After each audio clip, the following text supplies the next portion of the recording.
In 2018, FBI agents in Cleveland, Ohio, pulled a thread from a missing persons case that had been open for more than a decade. They were looking for a 14-year-old girl who had vanished in the summer of 2007. But what they found instead was something else entirely: a predator hiding in plain sight inside the missing girl's own family. The man Ashley Summers had been living with on the day she disappeared, her great-uncle Kevin Donathan, was indicted on multiple counts of rape, attempted rape, and gross sexual imposition against minors, crimes that had been going on, according to the court, for 25 years. He would plead guilty and receive a 35-year prison sentence. But even after Donathan was locked away, the question at the center of this case remained unanswered. Where is Ashley Summers? 18 years later, her family still doesn't know. The FBI says this case is still very much active, and the lead agent believes that someone out there, maybe someone in Ashley's own neighborhood, holds the piece of information that could break the whole thing open. This is the story of a girl who walked away from a family pool party on a summer evening in Cleveland and was never seen again, and of a neighborhood that, according to investigators, knows more than it has ever been willing to say. Before we go any further with Ashley's story, I want to ask, where are you watching from right now? Drop your city or your state in the comments. It matters because Ashley's case has connections that stretch beyond Cleveland. The FBI has asked for help from residents as far away as Pittsburgh, and someone watching tonight might be the person who remembers something that changes everything. Ashley Nicole Summers was born on June 16, 1993, in Cleveland, Ohio. She grew up on the city's west side, surrounded by a large extended family, grandparents, aunts, uncles, and cousins, many of whom lived within walking distance of one another. Ashley was the oldest child. She had 2 younger siblings, and according to her family, she often helped her mother, Jennifer Summers, take care of them while Jennifer was at work. Family members described Ashley as outgoing and talkative, someone who loved making people laugh and acting silly. She was a fan of scary movies. She had a strong personality, and when she felt something was right, she acted on it. Jennifer was a single mother who worked hard to provide for her children. Ashley's biological father was not involved in her life, but the extended family on her mother's side provided a close community. Relatives recall gatherings filled with cookouts and laughter. It was a family that stayed in touch, that checked in on one another, that knew where everyone was, or thought they did. As Ashley approached her 14th birthday, things began to shift. Her family noticed changes in her behavior. She became more defiant, more oppositional, particularly toward her mother and her mother's long-term boyfriend. She started dating a 16-year-old boy from the neighborhood named Gene Gill. Jennifer disapproved of the relationship. Ashley continued seeing him anyway. Jennifer learned that Ashley had been bringing Gene over to the house while she was at work. Then Ashley took money from her mother's drawer, rent money, according to her step-grandmother Linda Summers, and used it to get a tattoo. The tattoo was of Gene's name, written inside a heart, inked on her upper right arm. She was 13 years old. The tension between Ashley and her mother reached a point where Jennifer made a decision. She asked her own mother to take Ashley in for the summer. The idea was that some space might ease the conflict.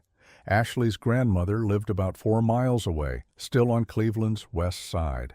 Ashley would stay there, but she would also spend time at other relatives' homes during the day while her grandmother was at work. She checked in with her mother by phone every day, sometimes every other day. The arrangement seemed manageable. Ashley bounced between her grandmother's home and her cousins' homes. In the days before she disappeared, she had been spending time at the home of her great-uncle, Kevin Donathan. Now that you know who Ashley was, not just a name on a missing persons poster, but a girl with a big personality who loved scary movies and looked after her younger siblings, I want to ask, does she remind you of anyone? A daughter? A niece? A girl from your neighborhood who was just starting to test the boundaries of growing up? Tell me in the comments. Because keeping Ashley human is how we keep her case alive. It was the 4th of July, 2007. Ashley attended a pool party at the home of another great-uncle, Keith Donathan, Kevin's brother. Earlier that day, Ashley had gotten into an argument with Kevin Donathan at his home. During the argument, Kevin grabbed Ashley's cell phone and broke it. This left Ashley without any way to contact her friends or her family. After the argument, Ashley packed up her clothes and left Kevin's home. She arrived at the pool party at Keith's house in the 2100 block of West 96th Street, near Madison Avenue. Relatives who were there described Ashley as being in a somber mood when she arrived, which was unusual for her. But as the afternoon went on, she got into the pool, talked with her cousins, and seemed to brighten. She spent a few hours at the party. Then, around 6 in the evening, Ashley hugged her great-uncle Keith, told relatives she was going to walk to her Aunt Christina's house, and left. She had all of her clothes with her. Her aunt's home was about a 10-minute walk away. Ashley never arrived. What happened next is one of the most troubling aspects of this case. 2 full days passed before anyone realized Ashley was missing. Her mother thought she was with her grandmother. Her grandmother thought she was with Kevin Donathan. Kevin Donathan thought she was with her grandmother. In a family that large, that close, where teenagers moved fluidly between houses, Ashley simply fell through the cracks. No one realized she was gone until Jennifer couldn't reach her by phone and started calling around. No one had seen her. No one had heard from her. On July 11, 2007, at least 3 days after Ashley was last seen, Jennifer Summers filed a missing persons report with the Cleveland Division of Police. The exact date Ashley was last seen would later become a point of confusion. Some sources place it as July 4th, the day of the pool party. Others say July 6th, July 7th, July 8th, or July 9th. The FBI would later state that they believe Ashley was last seen on or about July 7th through 8th, 2007, and that her last known location may not have been near West 96th Street at all, but rather in the area of West 44th Street and Trowbridge Avenue. This suggests Ashley may have gone somewhere else after leaving the pool party, somewhere she never told her family about. Cleveland police took the report, but they did not take it seriously. Based on Ashley's recent history of family tension, her rebellious behavior, and the fact that she frequently stayed at different relatives' homes, they classified her as a runaway. She was listed as such in the system. Without evidence of foul play, official police resources were limited. The case was, in Jennifer's view, it's put on the back burner. Jennifer refused to accept that classification. She drove around the neighborhood day after day, looking for Ashley. She talked to Ashley's friends, trying to find out where her daughter used to hang out. She questioned Gene, Ashley's boyfriend, who told her he had been out of town at a family reunion at the time Ashley went missing and hadn't seen her. Jennifer found that odd, that the boy whose name was tattooed on her daughter's arm hadn't heard from her either. Ashley's large family organized their own search parties. They printed flyers with Ashley's photo and hung them throughout the west side of Cleveland. They knocked on doors. They scoured parks and vacant lots. And then they noticed something deeply unsettling. The flyers were being torn down, not by weather, not by time. Someone was going behind the family and ripping them down, sometimes within a day of them being posted. Who was taking down the missing posters of a 14-year-old girl? And why? Then, roughly a month after Ashley disappeared, Jennifer received a phone call at work. The call came from a blocked number. A voice on the other end said words that would haunt Jennifer for years. The caller said she was Ashley. The message was brief and rushed. "Don't worry, I'm okay." And then the line went dead.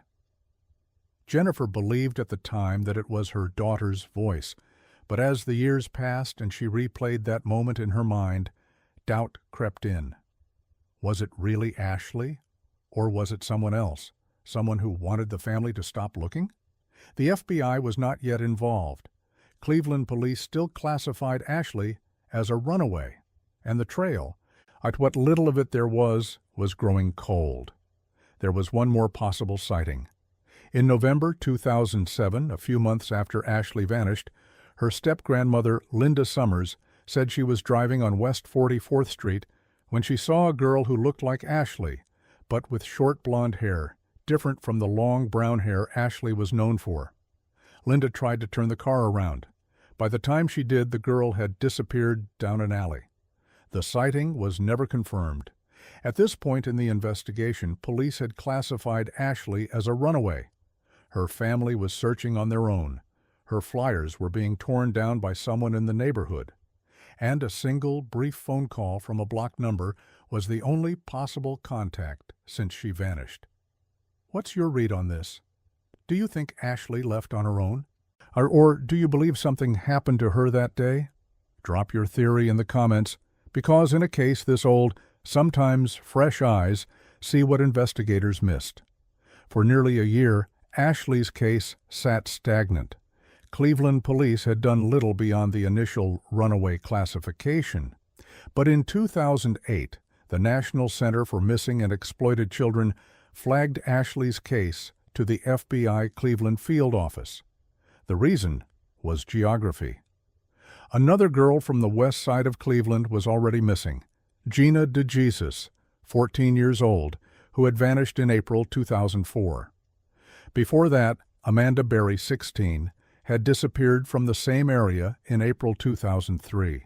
And before both of them, Michelle Knight had gone missing in 2002 at the age of 20. 3 young women, all from the same part of Cleveland, all gone without a trace. And now Ashley, the fourth. The FBI began to suspect that a serial kidnapper might be operating on Cleveland's west side. Agents began working Ashley's case alongside the Berry and DeJesus investigations. They gave polygraph tests to Ashley's family members. The results were never publicly released. Authorities were particularly interested in Ashley's older male relatives, specifically Kevin Donathan, the great-uncle who had broken Ashley's phone on the day she disappeared. But no arrests were made. No charges were filed in connection with Ashley's case. The investigation expanded but produced no answers. For the Summers family, the years that followed were defined by a cycle of hope and devastation that never seemed to end. For more than 18 years now, Ashley's family has lived with that cycle. Hope, then heartbreak, then hope again. And if you have ever waited for answers about someone you love, if you know what it feels like to have the phone ring and wonder if today is the day, I want to hear from you. That kind of endurance deserves to be acknowledged. Leave a word in the comments for Ashley's family. Then came May 6, 2013, a date that shook Cleveland to its core. Amanda Berry escaped from a house on Seymour Avenue and called 911. Police arrived and found Gina DeJesus and Michelle Knight inside. All 3 women had been held captive by a man named Ariel Castro, a school bus driver who had imprisoned them in his home for years. Amanda had given birth to a daughter while in captivity. The child was 6 years old when they were rescued. For Ashley's family, the initial news reports were electric. The first notification that went out to the public mentioned 3 young women found alive. Jennifer Summers was watching the news at home. There were only 3 girls that everyone in Cleveland knew about: Amanda, Gina, and Ashley. For 48 excruciating hours, Ashley's family believed she might have been found. They believed their nightmare might finally be over. It wasn't. The 3rd woman was Michelle Knight, not Ashley Summers. There was no sign of Ashley in the house on Seymour Avenue. There was no evidence that Ariel Castro had ever held her or had any connection to her disappearance. Investigators looked into the possibility thoroughly and found nothing linking him to Ashley or to any other missing individuals. In July 2013, Castro pleaded guilty to 937 charges, including kidnapping, rape, and murder. He was sentenced to life in prison plus 1,000 years. 1 month into his sentence, He hanged himself in his cell. Ashley was still missing. In January 2015, a new lead surfaced.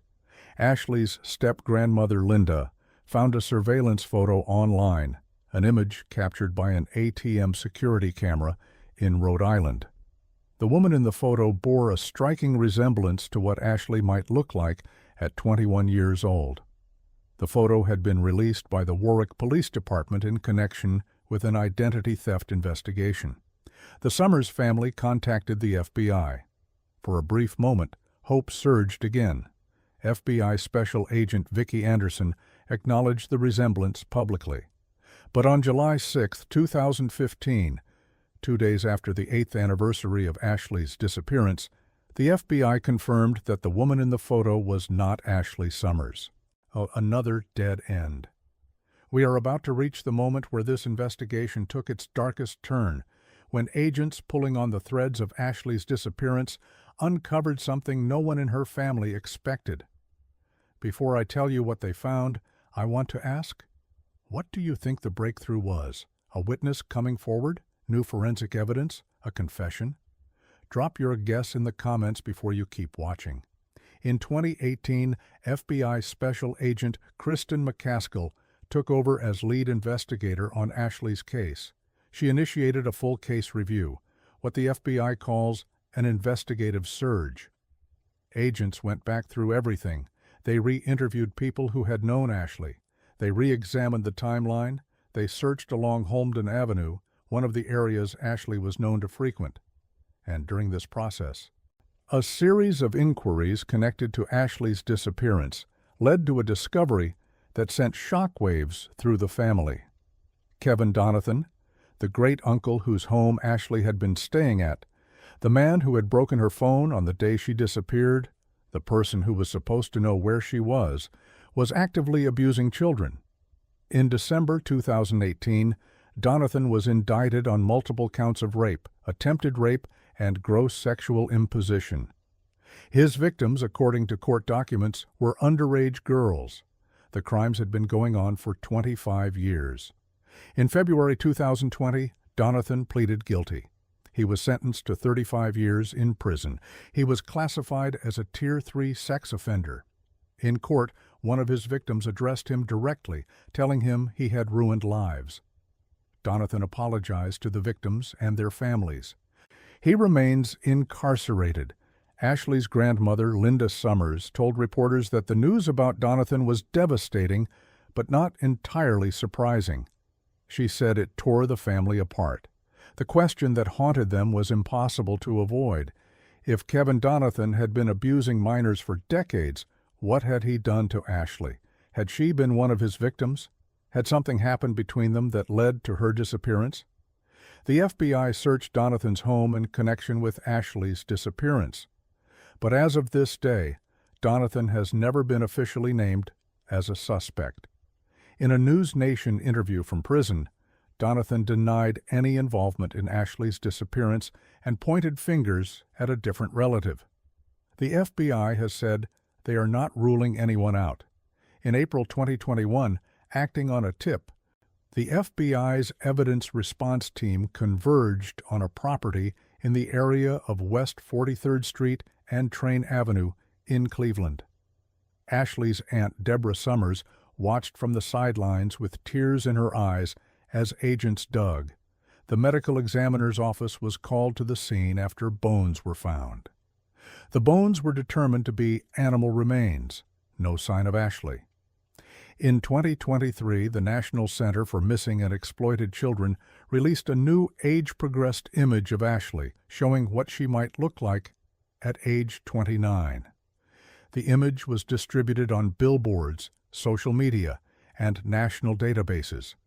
In 2024, on the 17th anniversary of her disappearance, the FBI issued another public appeal. Special Agent in charge Greg Nelson said the message was clear. They would continue to work the case no matter how long ago it occurred. He acknowledged that people are often hesitant to come forward. They fear retaliation. They worry about turning in someone they know. They assume their information is irrelevant. In 2025, on the 18th anniversary, Agent McCaskill spoke publicly again. She said she believes there is an individual out there who has the piece of information that could break the whole case open. She urged anyone who remembers talking to Ashley or who heard something about where she went or what happened to call the FBI. Ashley Nicole Summers would be 32 years old today. She was 5 feet 5 inches tall and weighed about 130 pounds when she was last seen. She had long brown hair and blue eyes. She had a tattoo on her upper right arm, a red heart with the name Jean written across it in black ink. Her NCMEC case number is 1075468. Ashley's case remains classified as a runaway by Cleveland police, despite the FBI treating it as an active missing persons investigation with the possibility of foul play. Her social media presence and phone activity ceased entirely on the day she disappeared. None of her friends, including Jean Gill, ever heard from her again. No confirmed sighting of Ashley has ever been made since the summer of 2007. Her mother, Jennifer Summers, has never stopped searching. She has never stopped hoping. In a statement released through the FBI, Jennifer said that Ashley is deeply missed and loved, that her disappearance has left the family in pieces, that they cling to the hope of her safe return. At a 2022 rally organized by Ashley's family, dozens of friends and supporters gathered on Cleveland's west side to demand answers. Among those in attendance was Gina DeJesus and her family. Gina's mother, Nancy Ruiz, addressed the crowd. She told the Summers family that if she had kept faith for 9 years and would have kept it for 20, they could too. Sylvia Colin, Gina's cousin, who co-founded Cleveland Missing, a support center for families of missing persons, said the family's pain was something she understood deeply: the hope, the helplessness, the hopelessness, and the despair of not knowing. This is a case where the answers are close. The FBI believes that. Agent McCaskill has said she is willing to believe one theory over another based on the evidence, and that she will follow it wherever it takes her. She has said that every agent and analyst on her squad has touched this investigation, that they have had support from victim specialists, the evidence response team, and the child abduction rapid deployment team. But it comes down to one thing. Someone in Cleveland, someone who was in that neighborhood in the summer of 2007, knows something they have never told anyone. Maybe they are afraid. Maybe they think what they know doesn't matter. Maybe they have been carrying it for 18 years and need permission to let it go. If you have any information about Ashley Summers, please contact the FBI Cleveland Field Office at 216-522-1400. You can also call the Cleveland Police Detectives at 216-623-5118 or Crime Stoppers of Cuyahoga County at 216-252-7463. Tips can be submitted anonymously online at tips.fbi.gov or at 25crime.com. A reward is being offered for information that leads to Ashley's location or to the identification of the person or persons responsible for her disappearance. Every case deserves an answer. Every family deserves the truth. If Ashley's story moved you tonight, if you believe her case deserves more attention, subscribe to Echo of Evidence and share this video. The more people who see Ashley's face, the harder it becomes for anyone to keep silent.